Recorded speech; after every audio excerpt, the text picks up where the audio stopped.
Supreme Court rules on a landmark case challenging prayer at town hall meetings. Our Jason Calvi is there. A terrorist group now claims responsibility for the disappearance of teenage schoolgirls in Nigeria.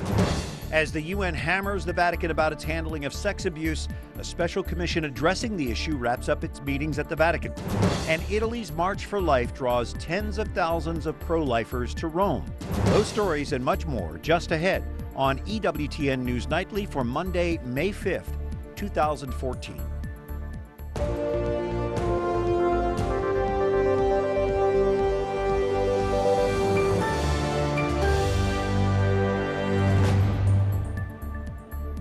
Good evening from Washington. Thank you for joining us. I'm Brian Patrick with the EWTN News Nightly team. Looking at news now, the Supreme Court makes a landmark decision on prayer at town hall meetings, and it could impact towns and cities where you and I live. Our Jason Calvi's been watching this story closely. He's at the High Court tonight with more on this case. Jason, what did the justices decide today? Brian, the prayers will continue. The Supreme Court, in a 5-4 ruling today, said that prayers before government meetings are allowed and that people can pray according to the dictates of their own conscience. Now, this case comes to us from upstate New York in the town of Greece, but the ramifications of today's ruling could apply to cities and towns across the country. Lord God of all creation, we give you thanks and praise. These prayers will go on at town hall meetings. Justice Kennedy wrote the majority opinion. He says the prayers are ceremonial and they keep with our nation's history. Amen. Today's ruling is a defeat for Greece, New York residents Susan Galloway, who's Jewish, and Linda Stevens, an atheist. In their lawsuit, they claimed the town was violating the Constitution's Establishment Clause. That's because most of the prayers are Christian. The Lord bless them for their commitment. A question for the court. Is the town forcing people to practice a religion? Kennedy says no. People are free to ignore the prayers. Kennedy also argues that the government can't dictate that legislative prayer be generic. He wrote, "The court could not seek to require ministers to set aside their nuanced and deeply personal beliefs for vague and artificial ones." Americans United for Separation of Church and State represented the two residents. They condemned today's ruling. The group said all who attend government meetings could be subjected to the religion of the majority. In the dissent, Justice Kagan says, "I think the town of Greece's prayer practices violate that norm of religious equality. Our public institutions belong no less to the Buddhist or Hindu than to the Methodist or Episcopalian." The High Court's ruling says town officials do need to make a good faith effort at being inclusive of all religions. The ruling doesn't allow for every kind of prayer. Ones that threaten damnation or attack non-believers are not included. And Alliance Defending Freedom, they're the group that represents the town of Greece. They say that they're going to let cities and towns across the country know of today's ruling that they have the freedom to pray. Jason, does this ruling have any impact on school prayer? Brian, there's not any, this case only deals with that one issue of legislative prayer before government meetings. All right, Jason Calvi at the Supreme Court tonight. Thank you. Now some of the other stories our EWTN News Nightly team has been covering in today's world. Some very frightening news for the parents of nearly 300 kidnapped Nigerian schoolgirls. The leader of the terrorist organization Boko Haram claims he kidnapped the girls and plans to sell them. Our Wyatt Spencer has been watching this story, joining us now with details. Wyatt? Brian, today the leader of Boko Haram threatened more attacks and threatened to abduct more girls. He's calling the girls he's captured slaves and says, quote, "I will sell them in the marketplace," a nightmare for the families of those abducted girls. A desperate plea for their release. But if it is Boko Haram who took the girls, it doesn't look like it's going to be easy for relatives in northern Nigeria to get them back. Protesters say the government is not doing enough to find them. They are not doing anything up to now. They have been promising us that these girls will be found. But up to today, up to this moment I am talking, nothing has been done. No single military security personnel has gone to that bush to look for these girls as I am talking now. Nigeria's police confirm more than 300 girls were abducted from their school in Chibok back on April 14th. 53 escaped, but 276 are still captured. The suspects, Boko Haram, have been accused of several car bombings in the last 3 weeks. Their name roughly translates to "Western education is sinful." Their goal is to stop or kill anyone who does not agree with their goal of an Islamic state. Protesters have accused President Goodluck Jonathan of being insensitive to the girls' plight, which he denies. Till today, The security personnel have been searching everywhere, and we believe that wherever these girls are, we'll get them out. What we request is maximum cooperation from the guardians and the parents of these girls, because up to this time, they've not been able to come clearly to give the police clear identity of the girls that are yet to return. This week, Nigeria's capital, Abuja, is set to host a World Economic Forum, but for so many, the threat of terrorism and missing girls is casting a cloud over the event. Secretary of State John Kerry vowed the U.S. will help Nigerian officials in their search, and that will likely come in foreign aid and intelligence. Brian. All right, thank you, Wyatt. Dr. Amy Pate joins us now. She's a senior researcher at the University of Maryland's Consortium for the Study of Terrorism and Responses to Terrorism. She was done a great deal of field work in Nigeria, specializing in ethnic politics. Dr. Pate, what is the situation there in Nigeria where something like this could actually happen? Well, northern Nigeria, where Boko Haram has its stronghold, is chronically underdeveloped. There's not a huge amount of state presence there. Parts of it are fairly sparsely populated. And there's also a history of tension between the Muslim north and the Christian south. And right now, the president of Nigeria is a Christian and is going against a tradition of alternating between Muslim and Christian in that presidency, which also heightens tension as well. So we've been told that these girls are going to be sold. This is human trafficking. Is there a direct link between terrorism in this part of the world and human trafficking? There's certainly been cases of it before, although the scale of this, with over 200 girls abducted, is quite unusual. Usually it's much smaller numbers of girls. Also, young boys are also kidnapped and used for child soldiers. The only other case that I know of that reaches this scale was the Lord's Resistance Army in 1996 abducted about 140 girls from a Catholic boarding school, although a nun was able to negotiate the release of most of them. But the scale of this is really unprecedented. And it's especially troubling in the sense that in the video that was released claiming responsibility, apparently the leader of Boko Haram said that some of these girls, Christians, are being forced to convert to Islam. Yes, I mean, this part of Nigeria is overwhelmingly Muslim, so the percentage of girls who are kidnapped who are Christian was quite small, but that would be something that would be expected, that they're going to be sold most likely into marriage, perhaps a marriage to militants, and they would be expected to convert. What is being done to find these girls that you know of? Is there enough being done? So there's a lot of distrust of the military and the police in the area. The military and the police have both been accused of sort of very egregious human rights abuses as they go after Boko Haram militants. I've heard that some parents and families are collaborating with local hunters and trackers to try to hunt down where the location of their daughters, where they may be being held.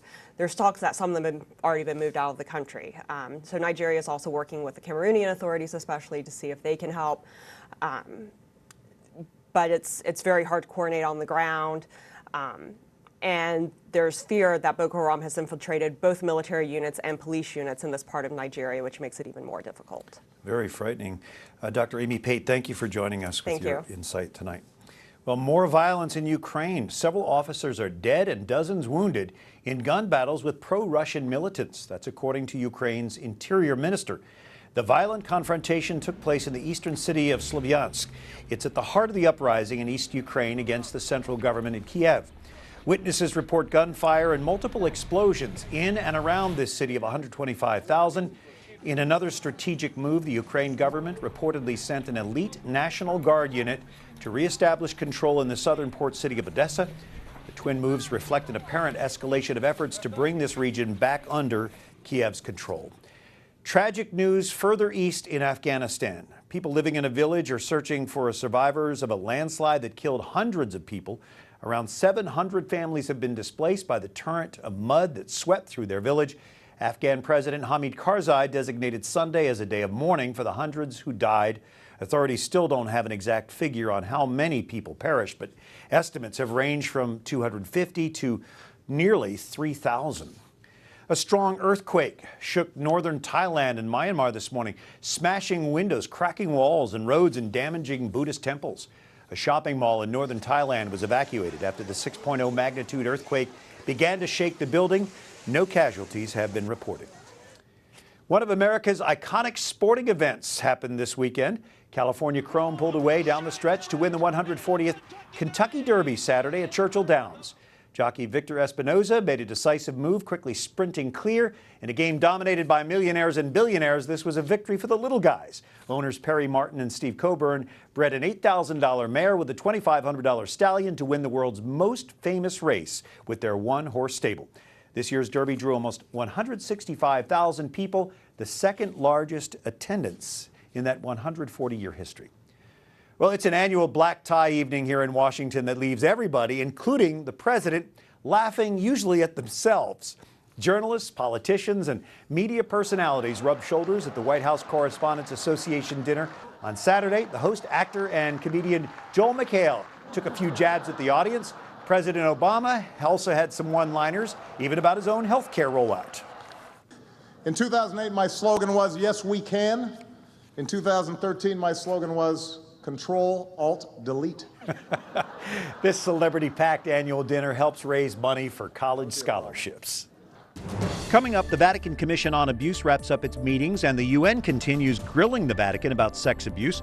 We have expert analysis tonight.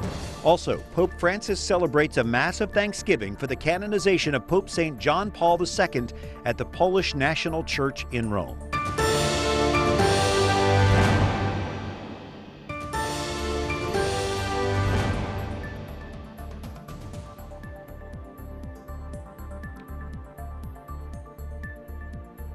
Good to have you with us for EWTN News Nightly tonight, and the Vatican is in the hot seat today. The UN is comparing the Vatican's handling of the priest sex abuse scandal with torture. Our Alan Holdren has more from Rome. Alan? So, Brian, up in Geneva, Switzerland today, a Holy See delegation gave a presentation to the UN's Committee on the Convention Against Torture. Now, this Holy See delegation is led by Archbishop Silvano Tomasi, and he told the convention that the Holy See is doing everything it possibly can to work against violence and torture, both within the Vatican City-State and in the rest of the world. He said that in the Vatican City-State, currently all measures are in place against violence and torture, whereas in the rest of the world, the Holy See does what it can to lend moral support and also collaboration to other members of the international community. Now, this committee shouldn't be confused with the Vatican's new Commission for the Protection of Minors. Now, this commission was also meeting for the first time last week. They came up with their initial conclusions, which they presented on Saturday, and they said that they're focusing in particular on accountability and transparency when dealing with sex abuse. Abuse is constantly a concern for bishops, for religious, for all Catholic institutions, and we do with all our resources to make the world and the church a safer place for children. We're going to be trying to understand the processes which are in place at the moment and considering whether they can be made stronger and how they can be made stronger, so that we can advise the appropriate dicastries and the Pope. Our advice is directly to the Holy Father. So as you can see, this commission has a mission. What it doesn't have yet are its founding documents, its statutes. They're going to be coming up with those in the coming months. One thing that they did say during this press conference was that they won't be treating individual cases of sex abuse. What they will be giving is recommendations both within the Vatican and outside of the Vatican of best practices and policies to put in practice. Back to you in Washington, Brian.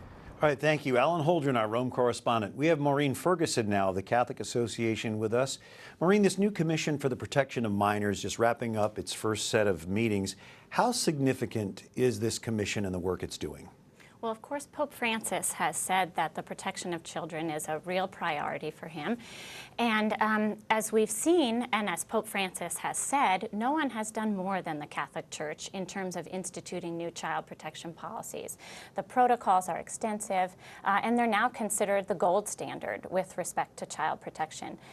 You know, I have 5 kids in Catholic schools, and at these parochial schools, you can't get in the door without being fingerprinted and having your background checked, taking a class on child child protection policies. And to just give you one example of how effective these new policies are, in recent years in the New York public schools, there have been over 100 tragic cases of teachers sexually abusing children. In the New York Catholic schools, the Archdiocese Catholic schools, during the same time period, there were 0 cases of abuse. There's great progress being made, but somehow when we get to this UN pounding of the Vatican, we don't hear anything about the progress. It's normally a look back to the way things used to be. Why don't you think we hear anything about what's being done and is done? Well, it's very disingenuous what the UN is doing. They're deliberately ignoring all the progress that the Catholic Church has made in this regard. They're ignoring, too, it's very hypocritical, they ignore what's happening at the UN itself with respect to the sexual abuse of minors. There have been rampant reports of UN peacekeepers abusing children around the world, and the New York Times even accused them of sweeping it under the rug. So really they should get their own house in order, and if they really cared about minors, they could look to the Catholic Church as an example of protocols which are really working and protecting our children. And of course, Alan told us about the UN grilling of the Vatican about abuse and classifying it as torture. Both critics and defenders of the Vatican spoke in Geneva today, and here's what they said. The types of action that would actually protect children would be if Pope Francis were to immediately remove all of those who have been credibly accused from ministry today. That would make children safer. I think in this kind of situation, there will never be enough done. The church has invested $2.5 billion in compensation for the victims, and some of the abusive priests, most of the abusive priests that we know of have been defrocked. So there has been action. Certainly, it's an issue that cannot be easily addressed, a very difficult situation for the church. How do you see the comments from both sides there? Well, what's really happening at the UN is they are trying to use this as a club to silence the Catholic Church, to discredit the Catholic Church. It's truly outrageous, and it's very sad, really, because, of course, the Catholic Church around the world is the most ardent defender of human dignity and the precious nature of every human life. And in the Committee Against Torture, they've even gone so far as to equate being pro-life with being pro-torture, which I know that sounds absurd, but the vice chair of the committee describes herself as fiercely pro-choice. There's a real ideological agenda, and they are saying that it is torture to deny a woman abortion. They say it's psychological torture. So they literally are or effectively anyway, equating being pro-life with being pro-torture. And again, it's the ideological agenda of the UN. They're seeking to silence and discredit the Catholic Church because of their own ideology. Maureen, does the UN have any real authority here, or is this more of a show? Of course they don't have any jurisdiction. The 1 square mile of the Vatican city-state, of course, is a member of the UN. But the 1 billion people in the mystical body of Christ, the spiritual body of the Catholic Church, the UN has no jurisdiction whatsoever. But that doesn't stop them from lecturing the Church, telling the Church to change its canon law with respect to its teachings, its beautiful teachings on sexuality and marriage. And that's what's really going on here. They're seeking to undermine the moral authority of the Catholic Church. Do you think it'll work? In the long run, we know it won't work. Yeah. Maureen Ferguson with the Catholic Association, thanks for being with us again. It's great to be with you. Thanks. Right. Well, Pope Francis made a visit to Poland's National Church in Rome Sunday. The Holy Father greeted members of St. Stanislaus, especially many children who were there for Mass. He celebrated a Mass of Thanksgiving for the canonization of St. John Paul II, of course, a native of Poland. Pope Francis reflected on Sunday's Gospel, telling of Jesus' appearance to the disciples on the road to Emmaus. He recalled a saying of Pope St. John Paul II, quote, "We are pilgrims, not vagabonds." Well, we previewed the March for Life in Italy last week. This Sunday marked its 4th year, and it's growing. The event drew people from across Italy, Europe, and even as far away as the U.S. EWTN News Nightly spoke with some of the Americans who participated. We're here representing our organization, Save the One. It's all people who were conceived in rape like us, or mothers who became pregnant by rape. I hope the world understands that just because your conception might have happened from something bad, or in my case, my mother is schizophrenic, that just because she's mentally ill doesn't mean that my life doesn't have value and that I can't be productive and be a voice. Pope Francis greeted the marchers at the close of his Sunday Angelus or Regina Coeli address. He noted that this year the March for Life had an international and ecumenical character. The marchers passed by some of Rome's most iconic monuments, ending at St. Peter's Square. Up next, 2 astronauts inducted into the NASA Hall of Fame at Florida's Kennedy Space Center. And a new sporting craze is sweeping the UK, giving traditional football a run for its money.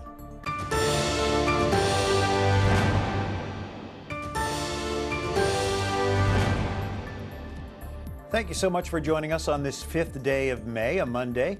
On EWTN News Nightly, I'm Brian Patrick, and Target announcing today its CEO is out the door. President and CEO Greg Steinhoffel has taken the heat for Target's massive data breach last December that compromised 40 million of its clients' bank accounts. Since the disclosure, the company has lost business and started to work on new technologies to make checking out more secure. Meanwhile, Target is working to rebuild its reputation. Experts say it's the first time a CEO of a major corporation has resigned because of an information breach. Well, if you think your Samsung smartphone looks like your friend's iPhone, you're right. A California jury found today that Samsung copied some of Apple's smartphone features in a patent infringement. But the court also found that Apple had infringed on one of Samsung's products. The jury awarded Apple $119 million in damages, a fraction of the $2.2 billion that the company sought. The jury did say, yep, Samsung did copy Apple's iPhone 4 and 5, but it really awarded it minimal amounts, believe it or not. $119 million is a minimal amount in this type of litigation. Latest in the Samsung and Apple's competition to dominate the $330 billion smartphone industry. Those two companies together own almost 50% of the smartphone market shares. Now to Kennedy Space Center in Florida. 2 astronauts were newly inducted into the NASA Hall of Fame there this weekend. You can see some of the other Hall of Famers lined up with them for this wonderful ceremony. One of the honorees, Shannon Lucid, was part of the first NASA class that sent women into space. The other, Jerry Ross, got kudos for being the first person to be launched into space 7 times. Well, in sports, they say no pain, no gain. But a new sports craze in Europe could change that. Well, it might look like a friendly game of soccer, but a new sporting craze is sweeping the UK and giving traditional football a run for its money. Zorb football, a take on the conventional soccer match, has players suiting up in giant inflatable balls. Once the footballers master getting their uniform on, the Zorbs act as giant bumper balls as players crash into each other without getting hurt. It's more about taking the opponent out, and if you score, it's a bonus. As players knock their opponent down, it's not easy to get back up again, meaning less players to defend their goal. And Zorb developers say the twist on the old classic means much more fun on the pitch. There's not many rules, so it's a bit better. It's a lot better, to be fair. With its beginnings in Scandinavia, Zorb football tournaments are now taking place across the UK. It's not even hit the surface yet, is it really? So as soon as you do more proper football tournaments and people get more involved, then that's when it will start getting bigger. While Zorb football hasn't reached status worthy of a World Cup, it's really, really fun. It's a good way of playing football, running into people, just having a good laugh, really. Players find the game a fun spin on the original sport. We could use some of those around here. I love that. Not many rules. All right. Be sure to like us on Facebook and follow us on Twitter and catch us anytime you like on EWTN's YouTube page. For all of us here at EWTN News Nightly, I'm Brian Patrick. Thank you for watching tonight and each night of the week. Good night and God bless you.